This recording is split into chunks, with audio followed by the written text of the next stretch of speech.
Trent Cotney and John Kenney are dedicated to helping the construction industry with legal business and safety challenges. Welcome to this week's episode of Law and Mortar.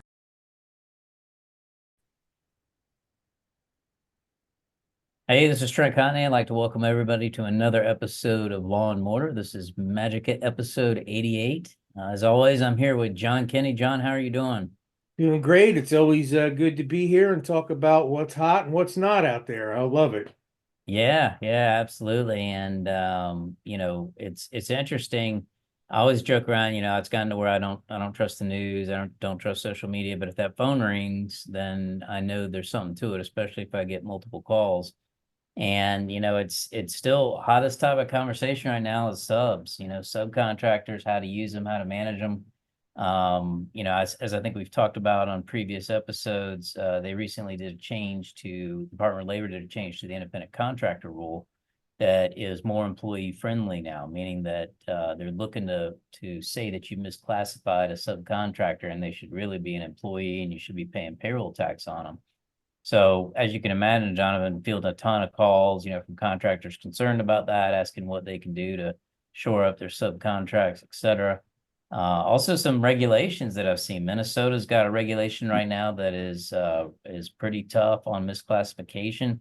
And what they're doing up there, John, is they've got this interagency type of action where their Department of Labor and their tax department, everything, they're all going to communicate together.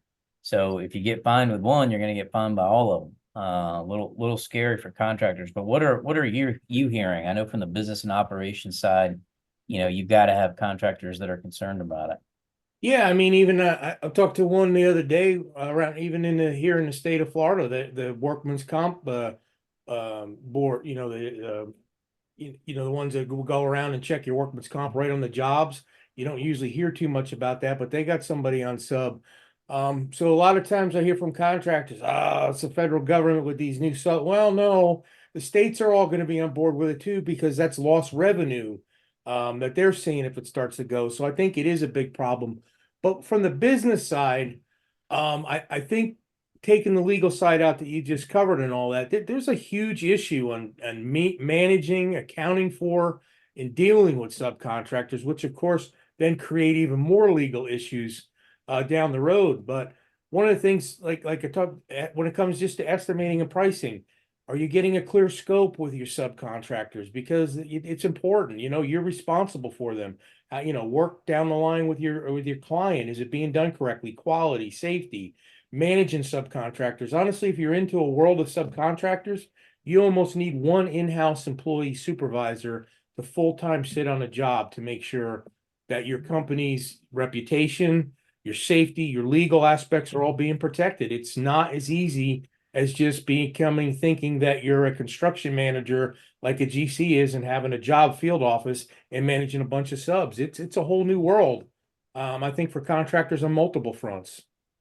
Yeah, I mean that's the truth. It's interesting. I was up in Chicago earlier in the week and I'm talking to some contractors and they're just lamenting that the fact that they can't keep up with the regulation. It's almost like you got to start factoring into your budget, a percentage just to deal and implement the new regulations, everything from, the fees associated with creating whatever documents you need to, new operations issues, administrative downtime, whatever it might be. It is very, very difficult, especially in certain states, to be a roofing contractor, right? And that unfortunately, that's got to get passed on somewhere. So, making sure that you're taking that into account in your bidding and your submittal of proposals is important. Yeah, it's not easy. It's a lot of things to account for that you're not used to. So you may be taking the direct labor factor out. That's a roll of the die, right? You're either on, you're off, but you're bringing on a whole other host of issues that you're not aware of because you haven't done this before. Yeah, exactly. So, along those lines, marketing is an ever-changing thing as well. And, especially if you're doing storm or insurance work, there are a lot of rules and regulations that govern, everything from door to door to right to cancellation to, do not call list. But recently the FCC had some interesting opinions and some rulemaking that, required some additional consent to be had if you are engaged in any kind of, calling or texting or things of that nature. And it's interesting because, this constant ebb and flow and changes of the rules, it's very difficult to keep up with. But I can tell you, those plaintiffs' lawyers, they're keeping up with it. And that's the problem. So, what's your recommendation for contractors out there? Do you think they should, do marketing in-house, do it, outside? What kind of best practices can they implement to kind of protect themselves? Well, I think that is a great question, and I think some of it is driven by the size of the contractor and what they can afford. So if definitely outside guidance you have to have, and again, it comes down to what we've always talked about in anything in business. You got to have a good solid policy and procedure, even if you're doing it in-house, to avoid getting in those pitfalls. But what usually happens is most people who do it in-house up to a certain size, especially, there is no tracking. It may be multiple employees in the company doing social media posts on behalf of the company, which I know you're going to tell us that is like the worst thing that you can do without having controls over it. Besides what we've seen with the pictures of unsafety and that. And I think it is good sometimes to use an outsider, have a consultant availability on the outside with marketing to make sure you're staying out of trouble. Because that was some interesting stuff that you covered in that and you talked about with the FCC is I don't think a lot of people were even aware. And that's the whole key. How do you become aware of all this? Because what is marketing really part of your business? All you're thinking about in marketing as a contractor is how is it going to drive more successful leads and clients into my business? Other than that, that's really about your deep thought pattern. Yeah, and it's tough for a business owner because you're focused on keeping the lights on, making payroll, all that kind of stuff.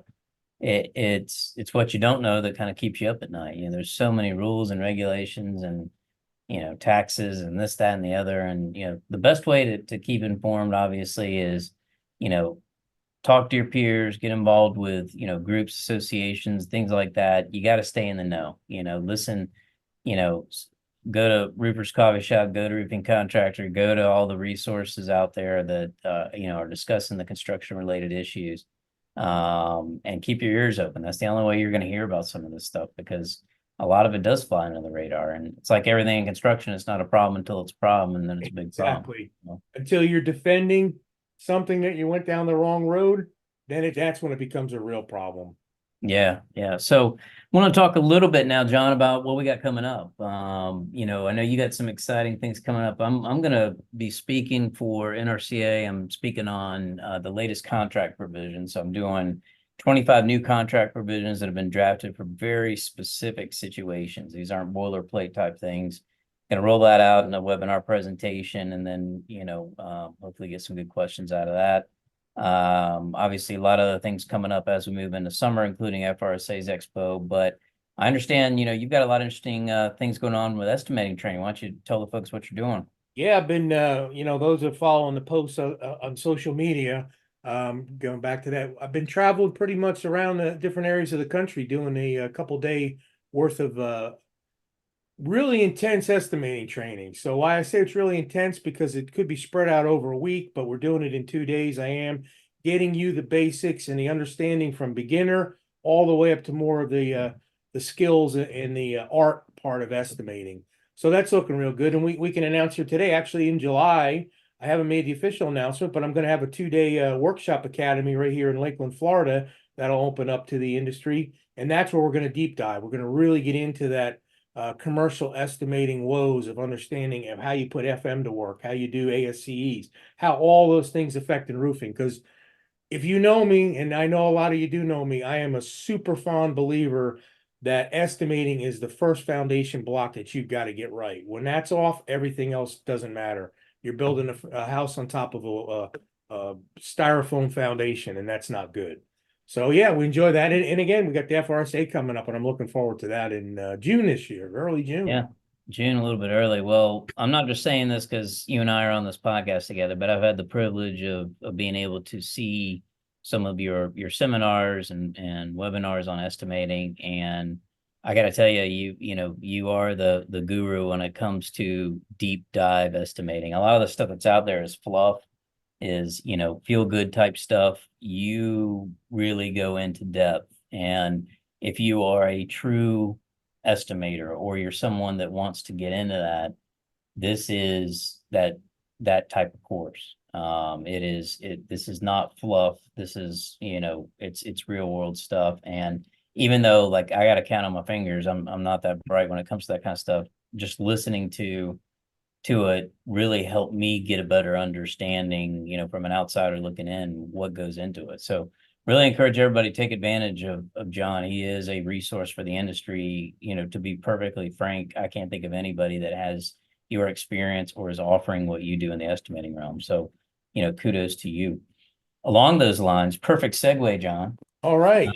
Favorite time of the week. Yep, favorite time of the week. Now that I've buttered you up, now you got tough questions here. So this one is from Sandra. I'll summarize it here. Sandra's got a question about estimating. She wants to know best practices for trying to figure out materials. And she's concerned, obviously, she doesn't want to get in trouble because she doesn't want to start sharing stuff with competitors or necessarily ask for information that might get her in trouble, but she's looking for better understanding of how to mark up materials on a bid. Obviously you got to pay an out-of-pocket cost to, a distributor, or if you're direct from manufacturer, it is what it is. But, how do you go about just general, how do you deal with that? Clearly labor rates, sounds like she's got her arms around, but, what would you do on materials, and how do you figure out what a good markup is?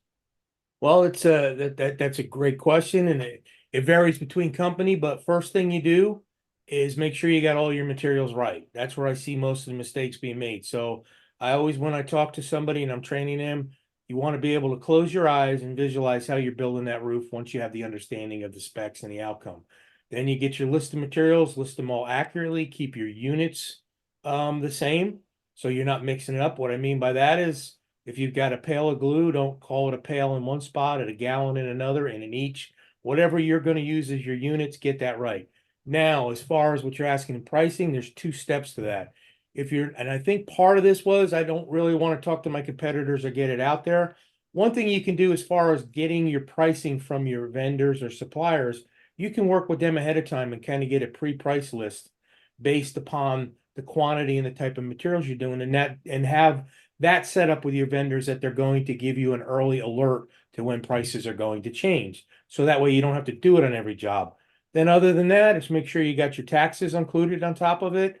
And then whatever your overhead is of your company, that is a markup. You mark that on top of it. And then whatever your profit strategy is that you want to make at the very end, that's what goes into your overall markup.